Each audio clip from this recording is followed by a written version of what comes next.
Okay, I'm going to talk a little bit about polishing metals, and the objective really is just to remove all the hills and valleys and dips and humps in the part until it's smooth and progressively level it out until it looks shiny.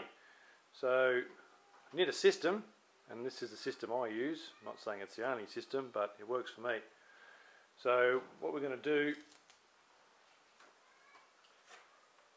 is using these old panel dollies, which I scored on eBay for $1. They're just cheap cast iron ones, pretty rusty, ratted out. So we're going to take this one and polish it up and make it look a bit like this guy here, which I've already finished. So I'll talk about the system and then we'll get into it.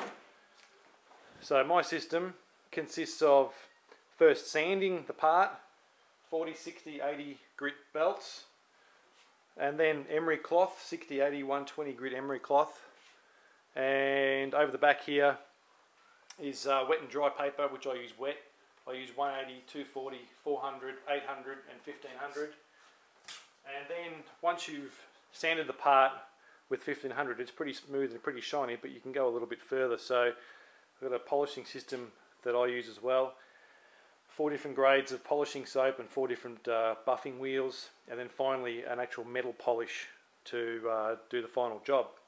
So let's go through the process on this dolly here, and I'll show you how I do it.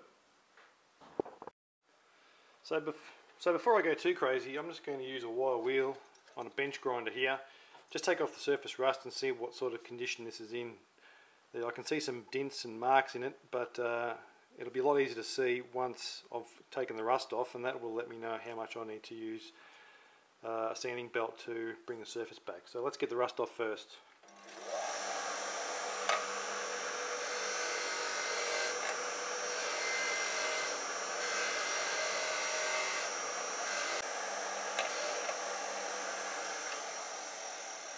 Okay, a lot better. A lot of hammer marks and dents on the top surface, the crown surface here, quite a lot on the front here, and quite a lot on the back. So the next job will be to use a sanding belt and see if we can smooth this out a little bit. Okay, so here's my rig on another bench grinder I've got set up. It's just what they call a multi-tool here in Australia. Now this is a rip-off Chinese version, which took quite a bit of work to get going again. Anyway, so we've got a 40 grit belt on this one. This is the last of my 40s, so I'm going to use that. And I'm just going to, objective will be to take off all these dents and try and maintain the crown on this part.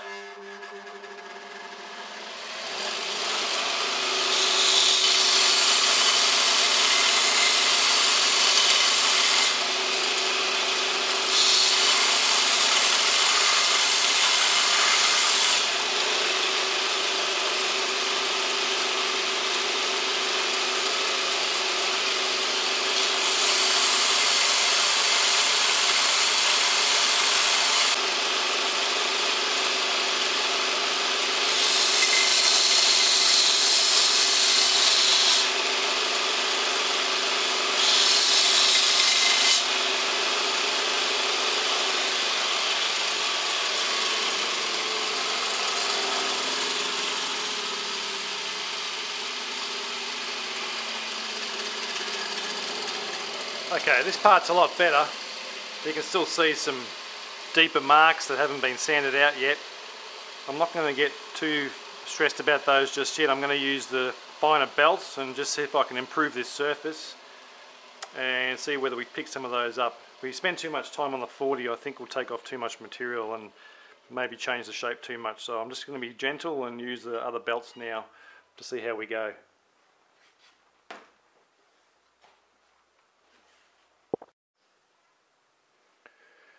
Okay, so we've hit this with some emery paper now, 120, and smoothed all the surfaces. It's feeling pretty good. It looks a bit more shiny.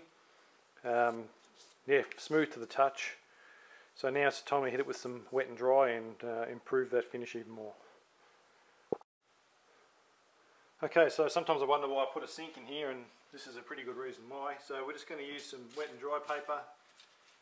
Start with 180, 240, 400, 800, 1500. Obviously there's grits in between, but you can spend all day on it, and I'm not sure you're going to get much of a better result. So I'm going to start with the 180 wet with just a little bit of water running,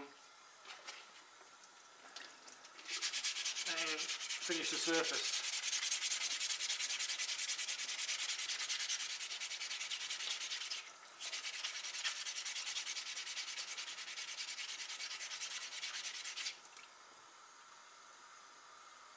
So it's pretty good. Flip it over.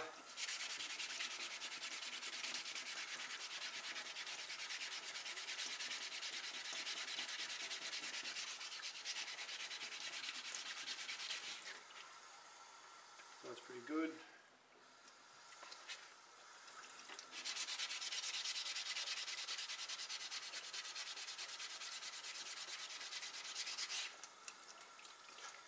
Nice.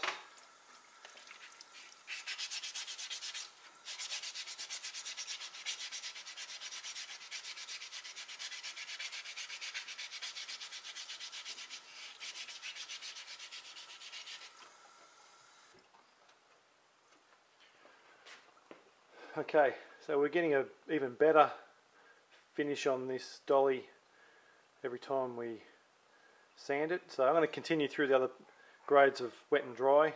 There's no need to watch that, I'll come back to you shortly.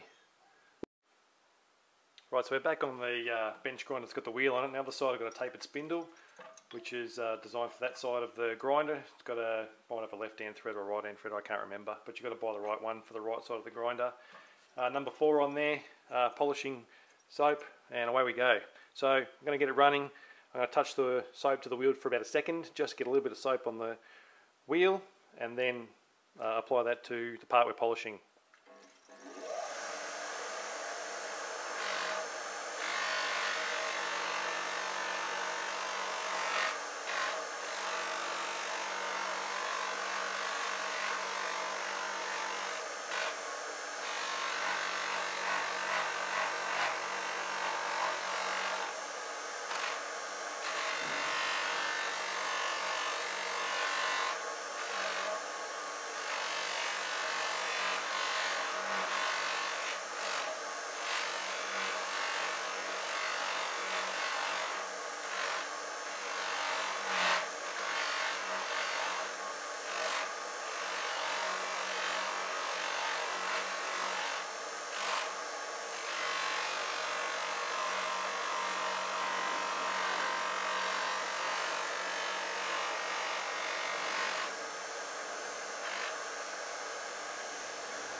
Okay, so I'll just give it a quick rub and get off any soap, and we're getting an even better finish now. You can see the reflection of objects around the place in there. So we'll keep going down to number 1 and get back in a minute.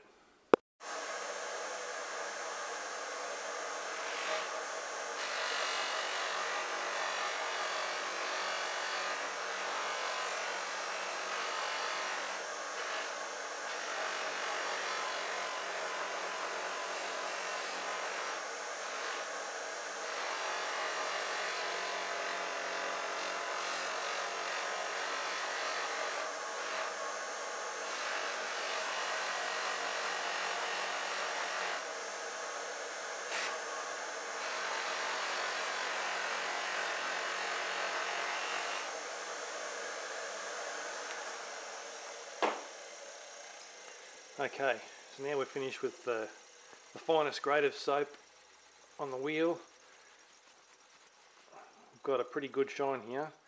It's not perfect, but it's not a show car, it's tooling, so I'm not going to get too stressed about it. What it does though, it highlights, I'm not sure if you can see this in the camera, there's a little mark here which looks like it's been welded at some point, maybe to repair a crack or a chip out of it, so you can get to a pretty good finish where you can see all that sort of stuff. Now these are cast iron. You can maybe be able to see in the camera there's a lot of horizontal lines running this way. I'm pretty sure that's just the grain of the metal. If you had a much higher quality dolly that was forged, you would probably get a mirror type finish. So the last step is a bit of polish. I use this stuff. It was put on to me by someone else who restores cars. So California Custom Purple Metal Polish. Can't find it everywhere. I got it on eBay at a specialist auto supplier. Give it a shake because it separates out. You can use auto sol or any other metal polishes, it doesn't really matter. This stuff just seems to work really good. So I just throw a bit on, and it says on the instructions here, when you see the shine coming up through the residue, you're finished. Keep using the same applicator even after it turns black. So basically, I just grab it. I'll try and polish it on a clean part of the cloth.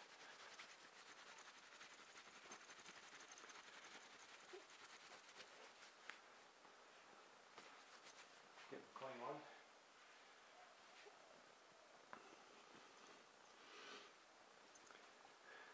And give it a bit of a rub.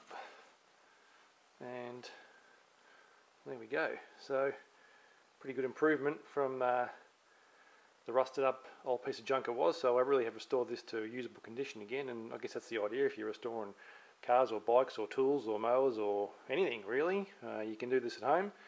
Costs a bit to set it up, but all this stuff will last a lifetime if you look after it. So yeah, hope that's been useful. Okay, for the exercise, here's an aluminium cover off an old Lucas voltage regulator. It was in pretty ratty condition, and it still isn't great. There's a bit of pitting on here. I don't really want to sand it because it's very thin. It's only about 1 millimetre thick, but using the same system, you can certainly get a pretty good result on aluminium alloys, and that's what I'd be doing on motorcycle covers. So now I didn't sand this. Obviously you'll lose the detail and you'll get very thin, but I just used the polishing wheels and the polishing soap, and there you go, you can see me in the reflection. So you can certainly get a very good finish using this system. Anyway, hope that's been helpful. Cheers.